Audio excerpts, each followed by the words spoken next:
Hello friends, स्वागत है आपके अपने यूट्यूब चैनल मैथ्स उपवन में। मैं हूं राकेश साहू। आज इस वीडियो में आरआरबी ग्रुप डी 2025 के लिए कुछ क्वेश्चन हैं जो कि रेलवे की परीक्षा में पूछे गए हैं। तो पहला क्वेश्चन है, कह रहा है किसी वस्तु का क्रय मूल्य 5,000 रुपये है, 5,000 रुपये से 2,000 रुपये कम है। कह रहा है किसी वस्तु का क्रय मूल्य 5,000 रुपये से 2,000 रुपये कम है। डीलर इस पर 10% की छूट देता है और इसके बाद रिटेलर अपने क्रय मूल्य पर 5% की छूट देता है। ग्राहक के लिए अंतिम विक्रय मूल्य कितना है? ग्राहक के लिए अंतिम विक्रय मूल्य कितना है, यानी कि ग्राहक अंत में उसको कितने रुपए में बेचा है, विक्रय मूल्य बताना है। तो कह रहा है किसी वस्तु का क्रय मूल्य 5,000 रुपये से 2,000 रुपये कम है, यानी जो क्रय मूल्य है, जो सीपी है, वो कह रहा है कि 5,000 रुपये से 2,000 रुपये कम है। तो पहले हम निकाल लेते हैं कि सीपी यानी क्रय मूल्य कितना है। तो 5,000 रुपये में से 2,000 कम है, तो यहाँ पे बचेगा कितना? 5,000 में 2 चला जाएगा, 5,000 में 2 निकल जाएगा, बचेगा 3,000। तो 3,000 उस वस्तु का क्रय मूल्य यानी सीपी हो जाएगा 3,000 रुपये। फिर कह रहा है कि डीलर इस पर 10% की छूट देता है और इसके बाद रिटेलर अपने क्रय मूल्य पर 5% की छूट देता है। ग्राहक के लिए अंतिम विक्रय मूल्य कितना है? अब अंतिम विक्रय मूल्य क्या है, यानी एसपी निकालना है। एसपी, तो एसपी क्या होगा? कह रही जो सीपी है यानी क्रय मूल्य है 3,000 रुपया, इस पर क्या करता है वो कि डीलर इस पर 10% की छूट देता है। इस 3,000 पर 10% की छूट देता है, तो 10% छूट देता है यानी वो 90% पर बेचता है। 90% यानी 90/100 पर बेचेगा। फिर क्या करता है, और इसके बाद जो रिटेलर है अपने क्रय मूल्य पर 5% की छूट देता है। अब इस पर 5% की छूट देता है यानी कि वो 95% पर बेचता है। तो 95% यानी 95/100 हो जाएगा। इसको हल कर लेंगे तो विक्रय मूल्य एसपी निकल आएगा। 10 20 30 40, 1 2 3 4 0 कैंसिल। इसको हम गुणा कर लेते हैं तो 3 यही रहेगा। इसको हम इससे गुणा करते हैं, 9 5 45 के 5 हासिल है 4 और 9 9 81 81 4 85। अब इसको हम गुणा कर देते हैं, फिर 3 5 15 5 हासिल है 1, 3 5 15 15 1 16 6 हासिल लगे 1, 3 8 24 24 24 1 25, यानी 2,565 2,565 रुपया इस वस्तु का विक्रय मूल्य हो जाएगा और यही आपका आंसर हो जाएगा। तो 2,565 इस वस्तु का जो विक्रय मूल्य होगा 2,565 पे हो जाएगा, यही आपका आंसर हो जाएगा। इसी प्रकार अगला क्वेश्चन त्रिकोणमिति से है। कह रहा कि 1/√1 माइनस काष्ठ बटे 1 प्लस काष्ठ का मान ज्ञात करना है और ये आरआरबी ग्रुप डी 18/8/2022 में पूछे गए हैं। तो 18/8/2022 का क्वेश्चन है, तो इसको कैसे हल करना है? तो हम इसको हल करते हैं 1 माइनस cos थीटा बटे 1 प्लस cos थीटा, थीटा लिखा हुआ। अब करेंगे क्या, जो नीचे है हर, इसी को हम ऊपर नीचे से गुणा कर देते हैं यानी परिमेयकरण कर देते हैं।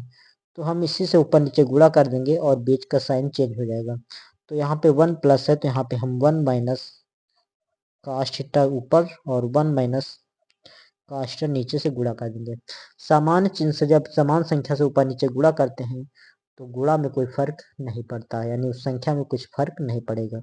तो इसको हमने इससे गुणा कर दिया और ये हो गया इसका परिमेयकरण एक तरीके से।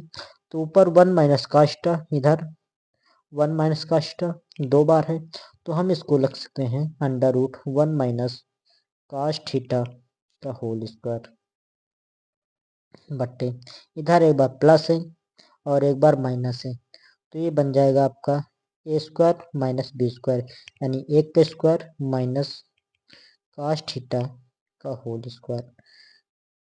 अब इसको आगे हल करेंगे तो 1 माइनस cos थीटा का होल स्क्वायर है, होल स्क्वायर से ऊपर वाले का अंडर रूट हट जाएगा, तो ऊपर आ जाएगा 1 माइनस cos थीटा बट्टे, यहाँ पे अंडर रूट 1 को 2 बार करेंगे 1 ही आएगा, माइनस cos थीटा को 2 बार करेंगे तो cos स्क्वायर थीटा हो जाएगा। अब 1 माइनस cos थीटा बट्टे 1 माइनस cos स्क्वायर थीटा, ये सूत्र होता है साइन स्क्वायर थीटा का, तो इसके स्थान पर साइन स्क्वायर थीटा आ जाएगा। अब क्या करेंगे, 1 माइनस कॉस थीटा ऊपर नोट कर लेंगे और इससे स्क्वायर से अंडर रूट हट जाएगा तो बचेगा साइन थीटा। अब इसको हम अलग अलग कर लेंगे तो 1/साइन थीटा अलग हो जाएगा माइनस कॉस थीटा बट्टे साइन थीटा, अलग अलग हमने इसको हल कर लिया। अब 1 साइन कॉसेक होता है तो इसके स्थान पर कॉसेक थीटा हो जाएगा minus cos upon sine cot theta होता है कॉट थीटा, तो इसके स्थान पर कॉट थीटा हो जाएगा। तो यही आपका आंसर हो जाएगा cosec theta minus cot theta. तो इसका आंसर हो जाएगा cosec theta minus cot theta और यही आपका आंसर हो गया जो कि 18/8/2022 में पूछा गया है। इसी प्रकार अगला क्वेश्चन है, अगला क्वेश्चन देख लेते हैं। कह रहा कि दो संख्याओं के बीच अंतर 52 है और वे 7:3 के अनुपात में है। तो दोनों संख्याओं में से बड़ी संख्या क्या है? ये भी आरआरबी ग्रुप डी 18/8/2022 से लिया गया है क्वेश्चन। कह रहा कि दो संख्याओं के बीच अंतर 52 है, दो संख्याओं के बीच अंतर 52 है और यहाँ पे वे दे रखे 7:3। संख्याओं में जो अनुपात दे रखा 7:3, इनमें हम अंतर निकाल लेते हैं जो कि अनुपातिक अंतर होगा। तो 7-3 में अंतर कितना है? 4 का। और यहाँ पे जो अंतर दे रखा है 52 का, तो अंतर को अंतर से बराबर कर दिए। तो यहाँ पर आइए अनुपातिक 1 का मान निकालेंगे तो हो जाएगा यहाँ पे तो 4 यानी 52/4, 4 से काटेंगे 4 1 कम 4, 4 3 12, 13 बढ़ जाएगा। अनुपातिक 1 का मान 13 हो जाएगा। तो अनुपातिक 1 का मान 13, तो 7 का मान निकालेंगे तो 7 का मान निकालेंगे यहाँ से, 7 का मान 13 7 98 हो जाएगा और अनुपातिक 3 का मान 13 3 39 हो जाएगा। तो कह रहा कि तो दोनों संख्याओं में सबसे बड़ी संख्या क्या है? एक संख्या 98 है, दूसरी संख्या 39 है। तो कह रहा कि सबसे बड़ी संख्या बतानी है कि दोनों संख्याओं में बड़ी संख्या ज्ञात कीजिए। तो इन दोनों में पहली 98 है, दूसरी 39 आई है, तो बड़ी संख्या 98 है। तो बड़ी संख्या आपकी 98 हो जाएगी और यही आपका आंसर होगा। अगर छोटी संख्या पूछता तो छोटी संख्या 39 हो जाती, लेकिन बड़ी संख्या पूछ रहा तो बड़ी संख्या 98 होगा और यही आपका आंसर होगा। इसी प्रकार अगला क्वेश्चन है, कह रहा कि एक त्रिभुज, यहाँ पे त्रिभुज का क्षेत्रफल निकालना है। कह रहा उस त्रिभुज का क्षेत्रफल ज्ञात कीजिए जिसकी भुजाएं 12 मीटर, 14 मीटर और 16 मीटर है।